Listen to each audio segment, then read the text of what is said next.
So my dad took this picture when he came to visit me. I have to give him credit where credit is due. I stole this from a presentation he made after he visited me, which is why the 2023 is there. I was in Botswana from 2022 to 2024. So I did the Peace Corps. That's why I'm here. So I shipped out to Botswana, which is in southern Africa. I left DC August 29th, 2022, and then I did 3 months of pre-service training in country, where they teach you the local language, they teach you about, the culture, all these things. And then I was brought there as an HIV/AIDS prevention volunteer, so they teach you a lot about HIV/AIDS, both specifically in the country and the medical facts, and then also the prevention tactics, both, again, the medical facts and what's been working in the country. So this is where Botswana is in the world, and then this is where it is a little more zoomed in. So in Botswana, or in Africa, we have South Africa right here. This is Namibia, and then this is Zimbabwe and Zambia. I always get them a little bit confused, but this is Zambia, this is Zimbabwe. Yeah, so this is, and then this is Botswana all the way zoomed in. So it's about the size of Texas. With 2.5 million people. That's a little bit of an outdated number, but 2.5 million people. So a little bit about Botswana. So the national languages are Setswana and English, and there's many regional dialects. Where I was located, which you'll see on the map in a second, they spoke the regional language of Kalanga. And so I learned 2 languages. I was only trained in Setswana, but I had to pick up Kalanga on the fly. And then they were never officially occupied as a colony, but they were a British protectorate to protect them from Mr. Rhodes at the time, from becoming similar to the Rhodesia project that was happening. So they avoided a pretty brutal fate, I will say. And they're quite lucky because right after they became a democracy, September 30th, 1966, they discovered diamonds in the country, which worked out great for them, because I think if that had been discovered beforehand, they would not have been released. So their Boipuso means independence in Setswana. So September 30th, it's coming up, that's their Independence Day. And on that day, you'll see a lot of blue, a lot of latesi, which is the traditional fabric which I'm wearing today. And it's a very fun, it's 4th of July for them, right? So it's very fun. And so approximately 70% of the country is Kalahari Desert. So when we say it's the size of Texas, that's true, but all of this central area here is pretty deserty, which is why you see this road structure and these towns are not happening in here. So you have a large country, but a lot of it is not habitable or just not desirable to live in, or is protected land. So you have 2.5 million people kind of around that center area. So the people of Botswana are called Botswana, which sounds the same, but as you can visually see, it's spelled differently. So there's an A where the O would be for the country name. So Botswanan or Botswanans is not a real word.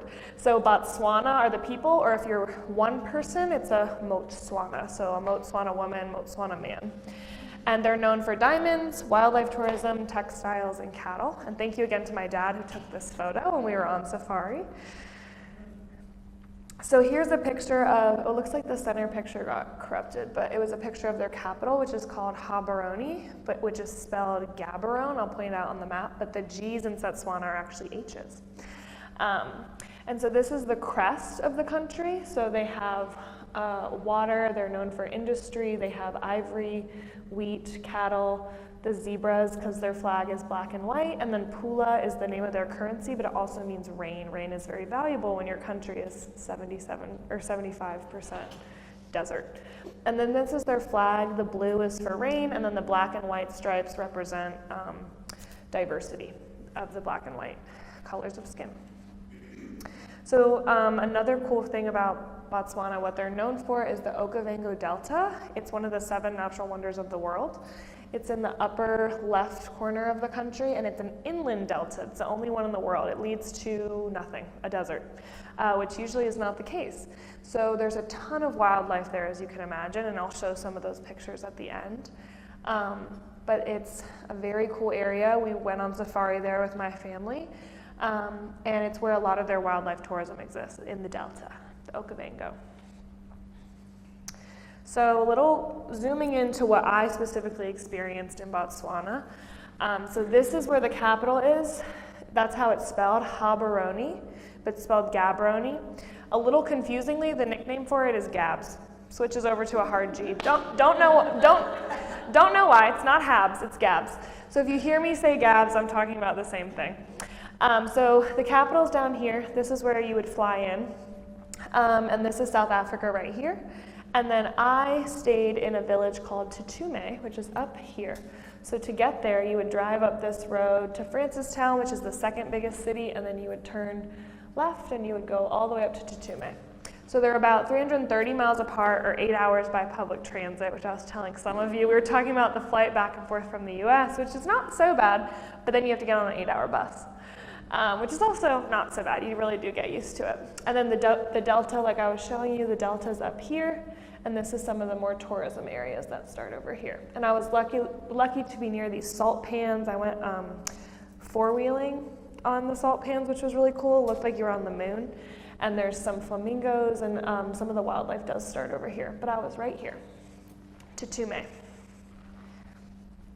So Tutume Village is a district headquarters of about 23,000 people, which is pretty large. There's 9 public schools, and then I wanted to be clear about some of the resources they had. So, there's banks, there's grocery stores, there's a post office. They had a lot of, all the ministries for that district were there. So we had, auto shops, car washes, all the ministries of agriculture, like that district ministry. And then veggie wholesalers, food sellers, bakeries, daycares, butchers, furniture stores. To break it down a little bit, there's a traditional leadership outside of the government and political leadership. I just think that this is interesting. We don't have this in the States. And we don't have that kind of traditional background culture in the States. So there's a position called a Kosi. And so they're traditional community leaders. There's one Kosi in each village. So Tutume had a Kosi, but then in each ward or district, kind of like we have, Charlottesville City Schools, Albemarle County Schools, things like that. In each district, they had their own sub-Kosi. So and then there's the head Kosi, and then they'll meet at the Kotla, which is a traditional community gathering place. So you can solve things either, I forget, it was legally or through common disputes, which is kind of a dual system. So if you don't want to take it to the police, you can take it to the Kotla, which sometimes is nice. You don't need to file, you don't want to get the people in super serious trouble, but there needs to be a conversation, a solution that happens. So, and people get married there, people have community events. You'll see some of this traditional wear for married women. They have shawls, this plaid shawl that they'll put over their shoulders and they'll pin. And that's, if it's blue, it's traditional for married women. But these buildings, if they're older, will have the thatched roof. And if they're newer, they'll typically be a newer build like this, but a lot of them have the Botswana flag painted because it's really easy to paint and it's just so pretty, that blue. So this is an aerial view of Tutume. It's kind of within these lines. And I lived kind of over here and I worked over here, but you can see this is what shows up on Google Maps. So you'll see there's bed and breakfasts, there's a gas station, we had a primary hospital, and some of the schools show up as well. So this is an aerial view of my compound or my yard. So actually in this picture, the house I lived in isn't built yet because Google Maps doesn't quite make it out there that often. So my house would go right here. So it'd be kind of a U shape of houses. So I was very lucky to have an incredible host family. And this is a picture it's kind of a panorama, so it's a little hard to see, but you would enter through this gate over here. There's a concrete wall around the yard for safety, even though it's a very peaceful, very safe country. But, got to protect your house. So you would enter through this gate here, and then you would drive up, and this is my house.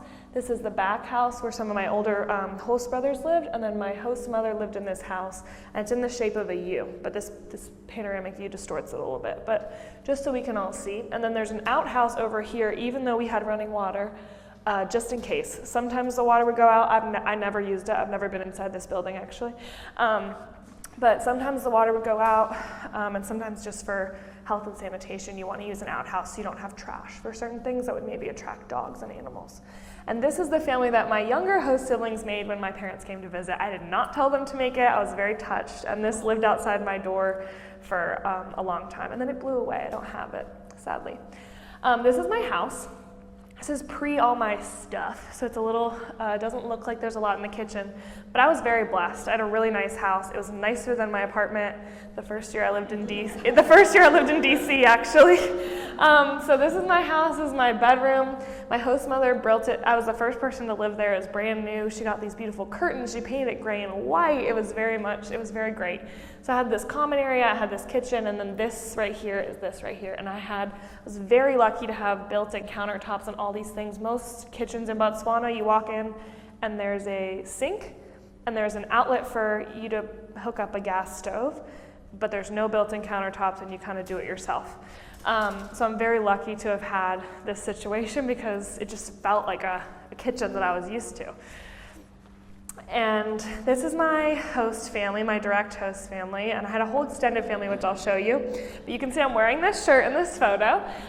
We had a family wedding. One of my aunts was getting married, my host aunts, and so we had a family pattern that our family wore to show that we were in her family. So they gave me a swatch and they said, go ask your tailor for this kind of fabric and make something. And I already had dresses made of the traditional fabric, so I chose to do a shirt.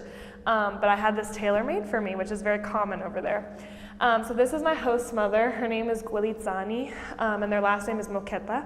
So I actually had a Setswana name. I was Naledi, which means star, and so my name was Naledi Moketa. So when people asked me my name or they introduced me, that was what I meant by. These are her two of her sons. She has these three, and then there's two more boys who were busy with the wedding. But these were my host brothers. This is in my kitchen. As you can see, we're making popcorn, so it was a very communal space. This is Tampo, this is Okeditse. They're now 12 and 16, but when I met them, they were 10 and 14. And their English was incredibly good, so I got very close with them because the language barrier was less.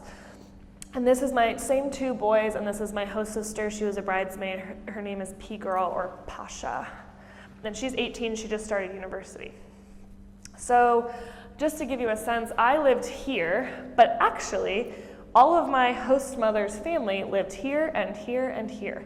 So we had this whole squad of Moketa family with lots of children, and I was very lucky because I love children, and it was truly a family situation. So this is my extended family. So all of these kids were in my family. There were 16 of them. And this was at my going away party, and they don't like to smile in photos, so I promise they did really like me. But they did not like to smile. This is the most genuine photo I have of these 4 girls smiling. And they were just such a present part of my life. The baby, when I met her right here, she was 6 months old, and when I left, she was 2 and sang my name. So I was there for a good part of her life and really got integrated. And when I came back from Christmas, I brought them all UVA t-shirts because I had to. And I think you can see in this photo, she's wearing a UVA bucket hat, which she loved. Yeah. Okay, so we already talked about this a little bit, but the traditional fabric is called Letesi, and you can see it here. This is me, and this is my cohort, actually, of Peace Corps volunteers the day that we signed in. And then this is with the staff that's in green for Peace Corps Botswana. So I just wanted to give you a sense of what it looks like. You pick a fabric and you can get it tailored for you.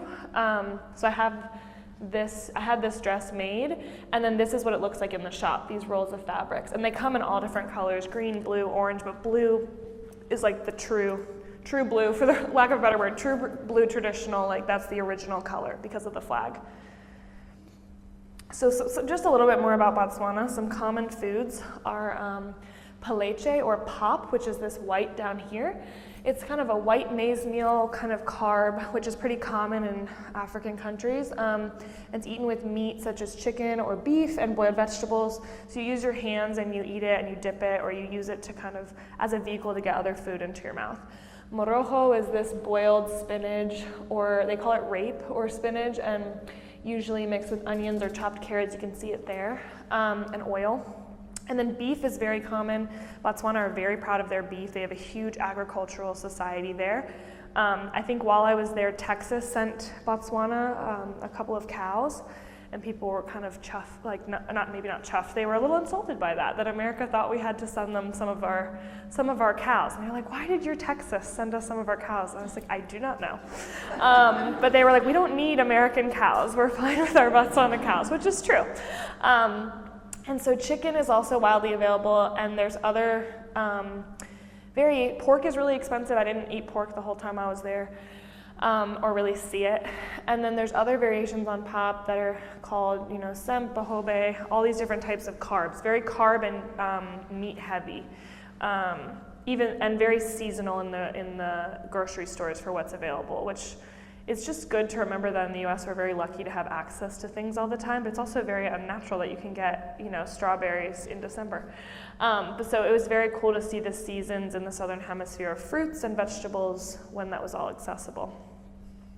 Here's some more pictures of traditional food. There are some animal shots on this slide, but this is me in a cow skull with one of my friends, and you chop it open with an axe to get the brain.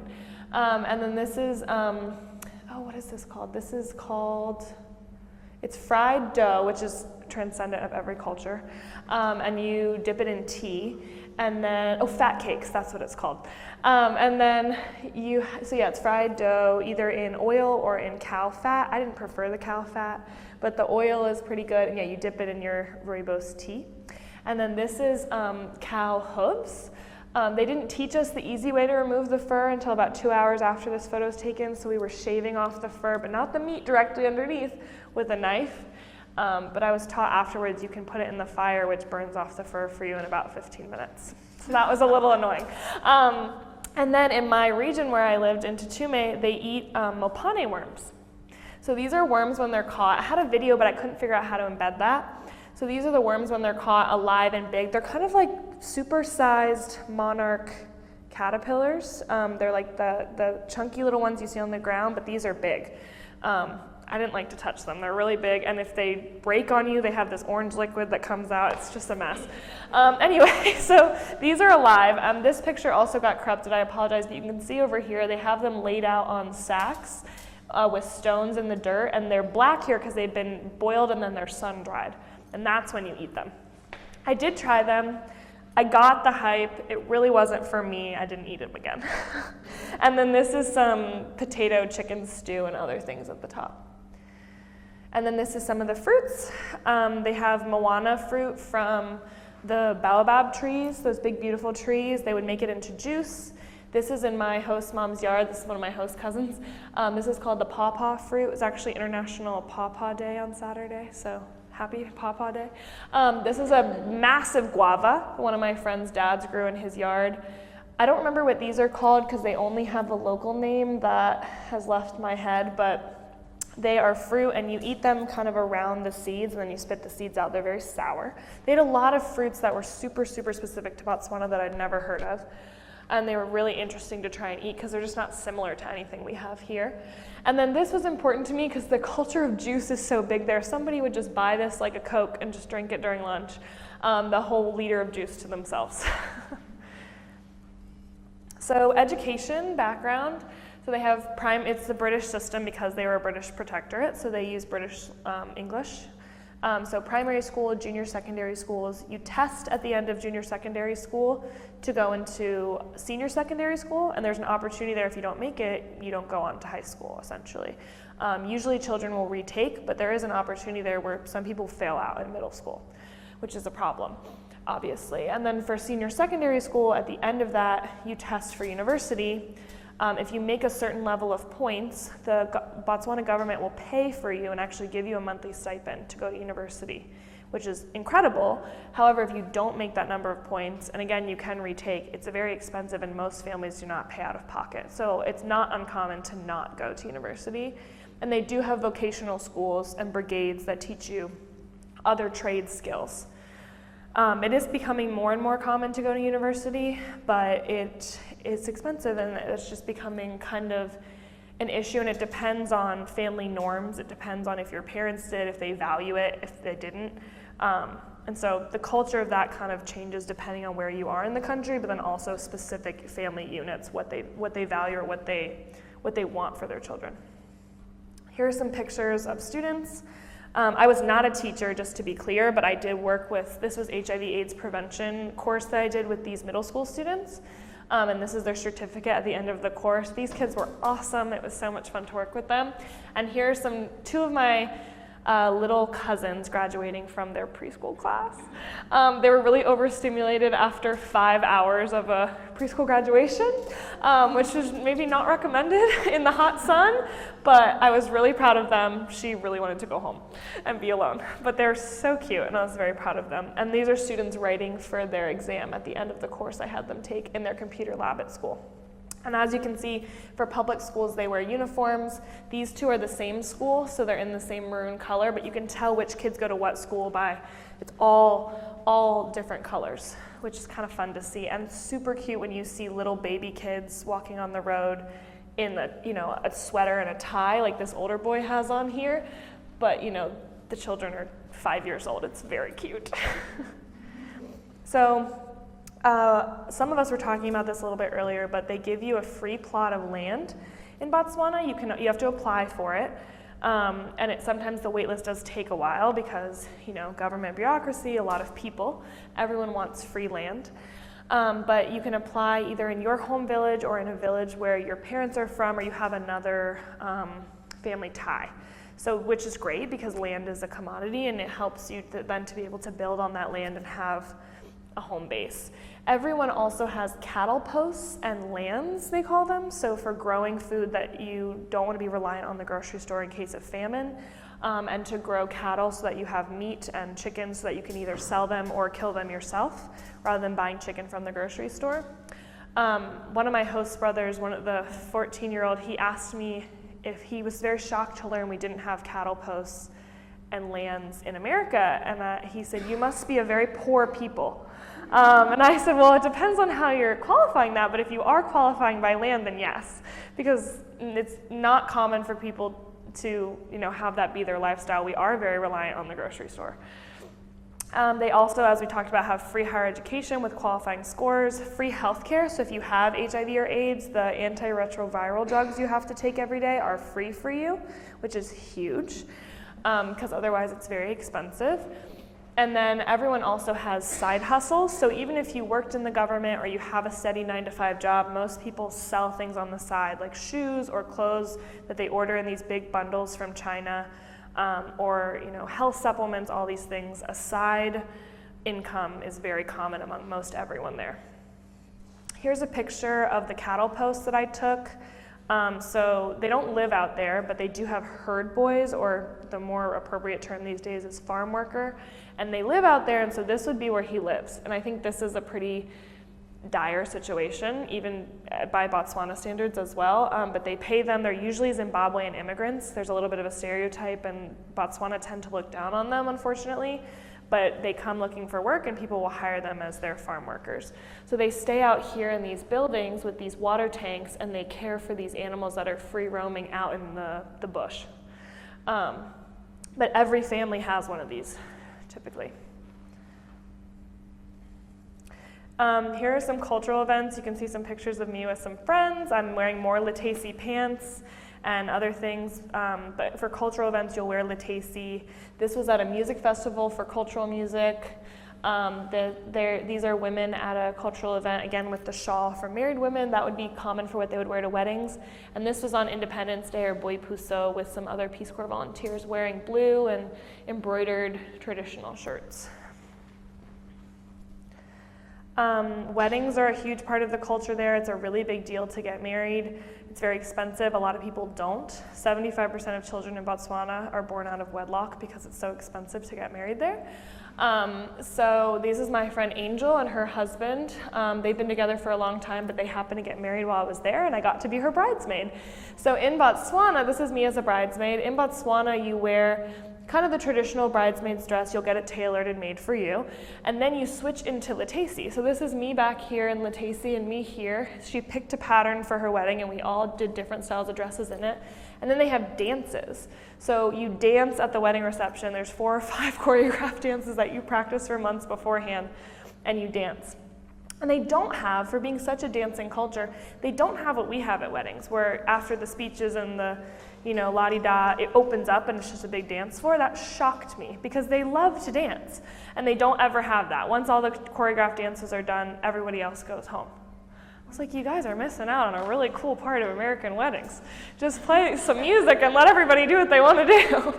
But this was a really fun, I'm so blessed to have been part of this with my friend Angel. These are their 3 children together. They were all in tailor-made Latesi dresses.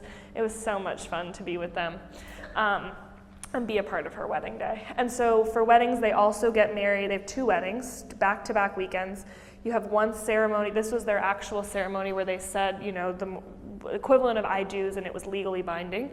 But then you have the reception in the bride's home village where her parents are from originally, and it's a send-off. And then the second weekend you have it in the groom's home village, and it's a receiving. So his family does all of these traditional things where they come and get her and bring her in. And there is a bride price where the husband pays. But it used to be 8 cattle, quite literally, and now it's a little more figuratively where you pay the equivalent of 8 cattle. But that's why it's so expensive to get married, because it's a big deal. So moving into the work part of it, now that we have some of the background, I worked in the District AIDS Coordination Office, or the DAC. These are the people that I worked with for 2 years. This was the District AIDS Coordinator, Austin. This is me, Naledi, and then this was my counterpart, the Assistant District AIDS Coordinator, Mofat, and he was absolutely incredible, and this is our driver, Sokolo. So together, the 3 of us worked in that office, and we had a couple interns during the time I was there, but that was my main attachment. So what I was tasked to do and what this office does is district AIDS prevention, but also we help coordinate different health events through different NGOs. We were blessed to have about 14 NGOs at the height of my service in Tutume, from different USAID sponsors, the U.S. Agency for International Development, or other sponsors like Global Fund. And they sponsor NGOs in Botswana, and then there's local arms of that. And because my village was like the district head of the village, we got, all those NGOs had their offices there and then would travel to meet the smaller areas. So these are some posters that were in our office. And then this is a picture of all the different antiretroviral options for people who are HIV/AIDS positive. There's a lot of options that I had no idea about before I went to Botswana. I was learning way more. I wasn't teaching. I was just there to be helping hands because I did not have a background in HIV/AIDS when I went. And so as a reminder, all of these are paid for if you're a citizen. You don't have to pay money to take these every day, which is huge because there's already barriers due to stigma and other things about wanting to treat yourself for HIV and AIDS. So the fact that the cost is not a barrier is quite huge. So an example of something we would help organize is community wellness days. So this is the Setswana translation of what this sign says. So your health, your responsibility, take action. That was the theme of this specific community health day. This is a Zumba class. They had somebody from the military come and teach us different Zumba classes. This was a mobilization walk we did through the village. They always did those on wellness days to gather people to come. And then this is what it would look like. All the NGOs would set up tents and people would file through and they would hand out condoms for free, packets for free. Sometimes they would test for blood pressure and for other different diseases. They sometimes had COVID tests. That got less common the longer I was there, due to distribution issues. But that's this is really a lot of what it would look like, just tents and people coming to receive services, or realistically information about services so they could privately reach out because there was a lot of stigma. We also did community health education events. So here I am speaking in a kotla, like we talked about, to young mothers and unemployed mothers about the importance of goal setting and saving, because that's a huge part of being able to have empowerment and independence, and just as a very upstream way of helping fight against HIV and AIDS is helping empower women so they can say no or get out of a bad situation. So this was something I did with a gender officer. This is me speaking to middle school students, talking to them about the importance of goal setting and then also safe sex. They kind of go hand in hand for some reason in their curriculum, but it helps to be firm when you decide what you want to do. This is we had a soccer or a football, as they call it over there, a football tournament, and part of that was to get teams to come out, and then the team that had the most people test for HIV and AIDS won a cash prize and a new net and soccer balls at the end of the day. And then there were also teams that actually won the tournament, but getting people to test was the real goal of it. And this was a lot of people that day. That was one of the first events I went to. It was very impressive. And this is me in front of a NGO tent that I worked with, me and my friend. And this was the last one that I went to before I left. And I was telling some people it gets cold there. I had a winter coat. This is my winter coat, a very puffy jacket, because it gets very cold in the winter. Here's an example of some advertisements we made for different events, 2 different wellness days, and then we actually had the National World AIDS Day was under my office's, we were in charge of hosting it while I was there, which was quite an honor. I got to meet the First Lady of Botswana and put a pin on her because it was the one that represented all of Botswana, the National World AIDS Day event last year in December. So some other things I did were girls empowerment retreats. This is from something I did with my friend Ike. She, of her own accord, would run these women's empowerment retreats. She worked for the government in a different office. She did environmental health, but she really thought it was important to empower young women, so she invited me to come and speak. And I did another event with her as well, and brought other Peace Corps volunteers, and it was a really big hit. And so this was me just talking to them and teaching them just about whatever I can speak on and add emphasis to that was part of her program. And this was a really great day. And this girl actually was named Naledi too, so that was a good bonding moment. We also, and this is what Elizabeth Circle helped fund, so thank you so much.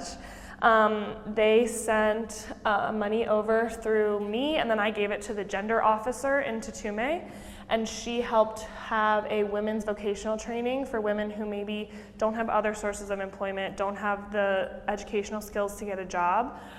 We had a training for them on how to run a catering business, which is a huge business over there. Some people who even have 9-to-5 jobs will run a catering business on the side, because any official government meeting, any training, any workshop, it's common that you would hire catering to feed the people at the event. So this is a huge source of income in Botswana. This is huge that we were able to hold this, and the fact that we were able to give them certificates at the end holds a lot of weight in Botswana, because they can show that they have this training, they can show that they spent time, and they have the wherewithal to run this business. So this was directly possible because of Elizabeth Circle, so thank you guys so much.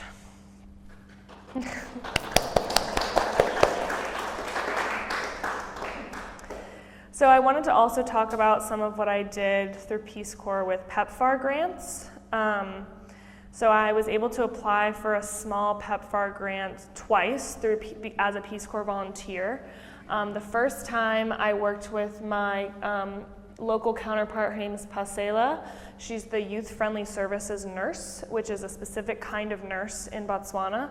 She specifically works with youth. It can be confidential, which is highly controversial over there, but it's confidential. She can help youth without their parents' permission, and it's really a huge part of fighting HIV and AIDS over there and just helping people stay safe. And younger children who unfortunately are sometimes not willing but are becoming sexually active or just don't know better, she's able to help them. So she does an incredible job, a very hard job. But we did this peer education training workshop. She, as you can tell, was literally 2 weeks away from giving birth by the time we put this workshop on.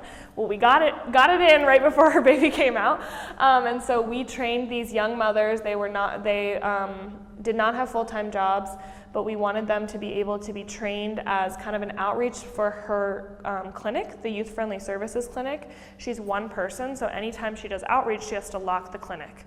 So yes, she's in the community, but that means any students or youth who show up to the clinic don't have somebody there to greet them. So the idea was that we train these young women who don't have 9-to-5 jobs in a set curriculum of information that we spoke to NGOs and other people in the health community about. What do you want these women who serve as this outreach branch to be able to educate and then refer other people on? So we chose one woman from each neighborhood, or excuse me, 2 women from each neighborhood, so that they were embedded in the community, and if they had a friend who needed a referral for HIV testing, needed a referral for prenatal care, needed a referral for legal services, we had the NGOs develop information they wanted these girls to be able to know. So with the PEPFAR grant, we were able to train up these girls and have outreach where other NGOs and my nurse friend didn't have the budget to do the outreach themselves. The second grant that I did was an economic empowerment workshop, also with the gender officer of Tutume. She's incredible, in case you can't tell. We did a lot of events with her, and she's the one who did the catering for Elizabeth Circle. This was what we made to advertise it. Canva was a big part of my job over there. It's this free service it's a US service, but you can access it from anywhere. But just advertising and getting the word out is a huge part of it there. There's not really a centralized delivery system, so being able to post it on social media and put it up on the boards outside the grocery stores is a huge way of mobilizing the community. So we did personal finance the first day. We had local banks come, and this is our local bank, sent representatives to talk about personal finance and how they can help. On the second day, we had business insights, so we had local business owners sit on a panel and answer question and answers about their trials and tribulations and also successes of running a local business. And then we had funding opportunities. So if you have a business idea but you don't have the money, we had people come and talk about the funding that they offer, how you can apply, how you qualify when their funding cycle opens. And as I discussed a little bit before, economic empowerment is a very upstream way of helping women and anyone, men, women, children, but becoming financially independent so that you're not reliant on a bad situation. And a little deeper into that, the idea for this workshop came up right when I got to my site in November of 2022.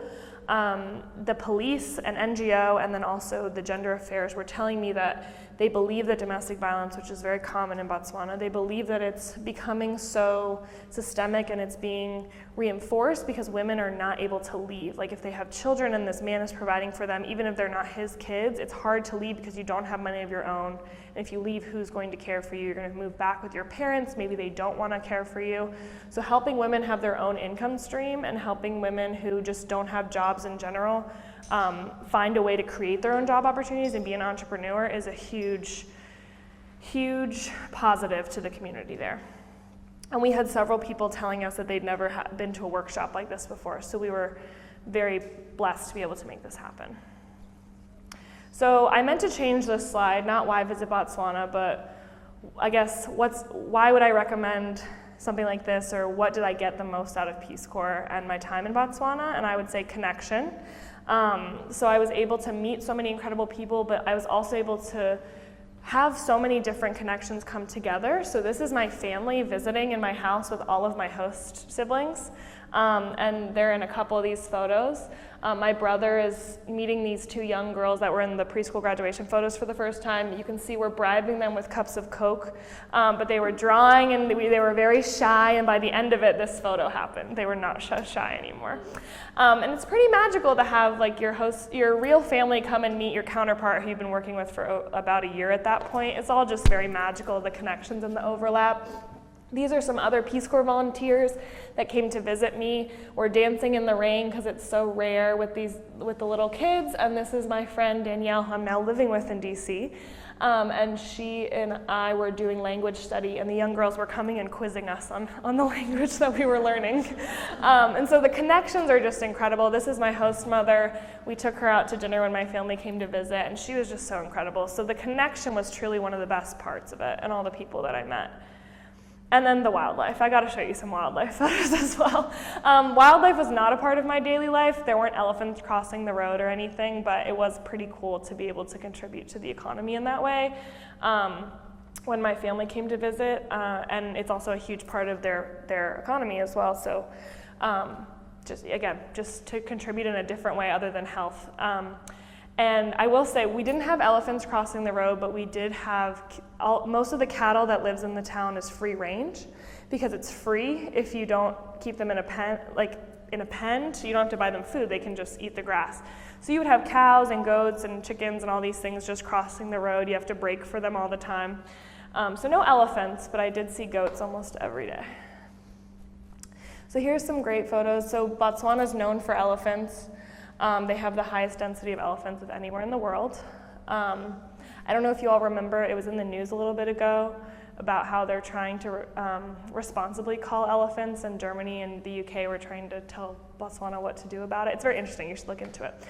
Just different definitions of wildlife conservation. They're almost like deer there a little bit, where it's just kind of becoming a problem for wildlife and safety. Not wildlife, agriculture and safety. But we took all of these, or my dad took all of these photos. We got very close, and they're very beautiful animals when they're away from other people, because they can be quite large and disruptive. This was a jaguar that we saw, and you can see it's actually dragged its dead impala prey up into this tree. When we drove by this, our guide actually took out his phone and took a photo, which, he sees stuff like this, or he sees wildlife every day, so if the guide's taking a photo, it's pretty rare, pretty good. He was pretty wowed by that, as were we. And then we got really close to some awesome lions. And my dad takes really good photos. This bird, I did see these on the daily in my village. These would fly across the road. They're quite gorgeous. And when they spread their wings, this light blue color stays with it, so it's pretty magnificent. And then zebras and giraffes and hippos. And I think that's it. I'll leave it on this slide. Thank you guys so much.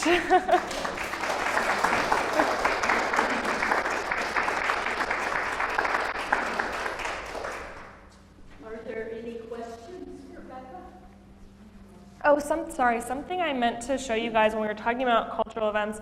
I was going to put these on today, but it's raining. But these are some traditional sandals. They're beaded. I was just going to pass them around if you want to look at them. And I do wear them, but it's kind of gross today. I didn't want to change out of my sneakers. Okay, yeah, but if you have any questions, I'm happy to talk about this. Yeah. Is it down here? We're going to have you speak into a mic just so the recording can pick it up.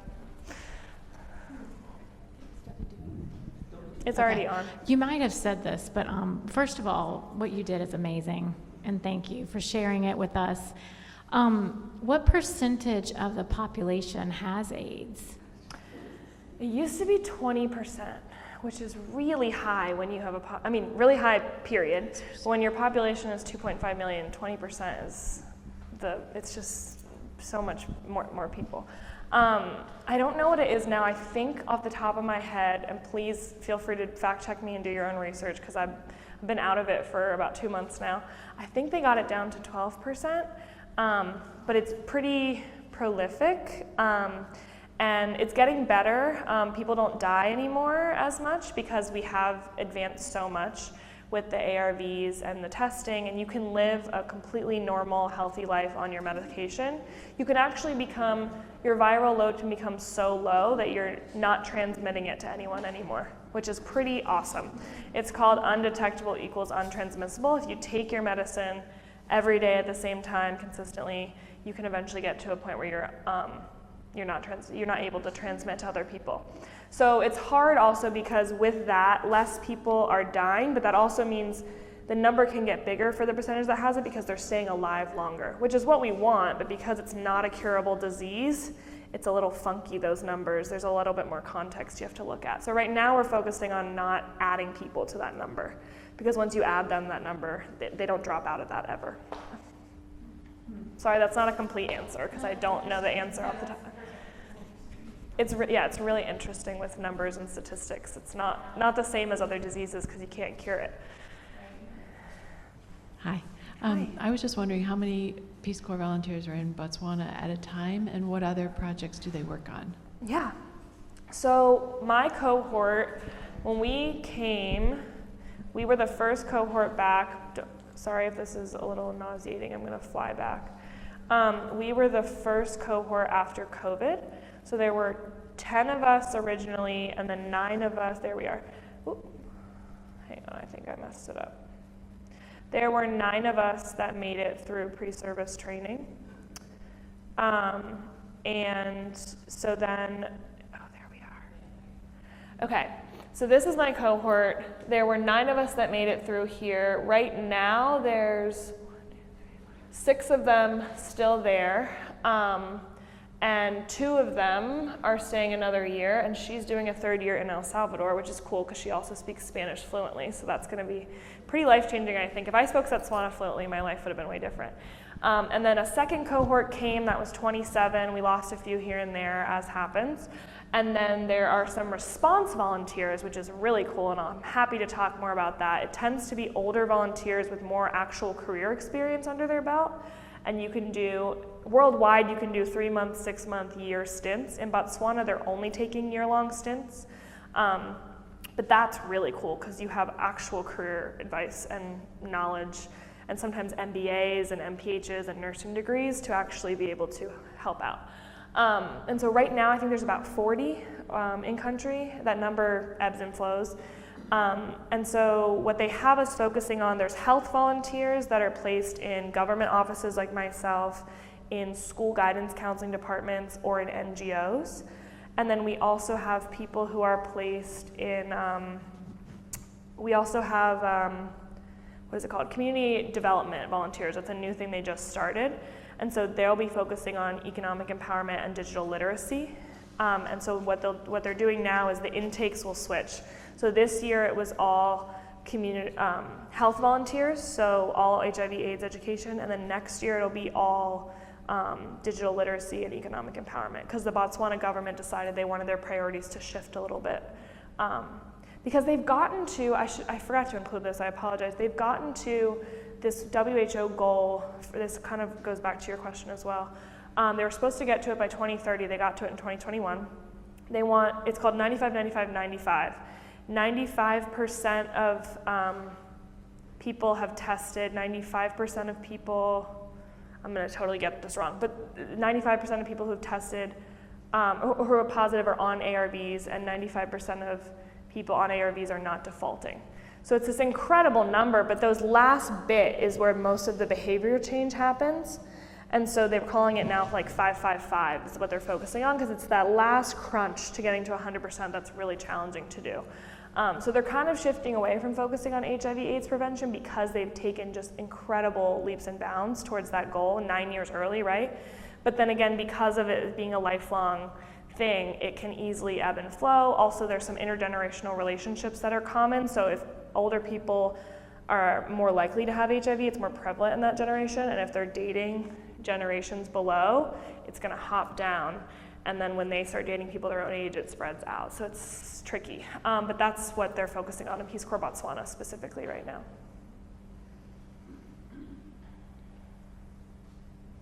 Anything else?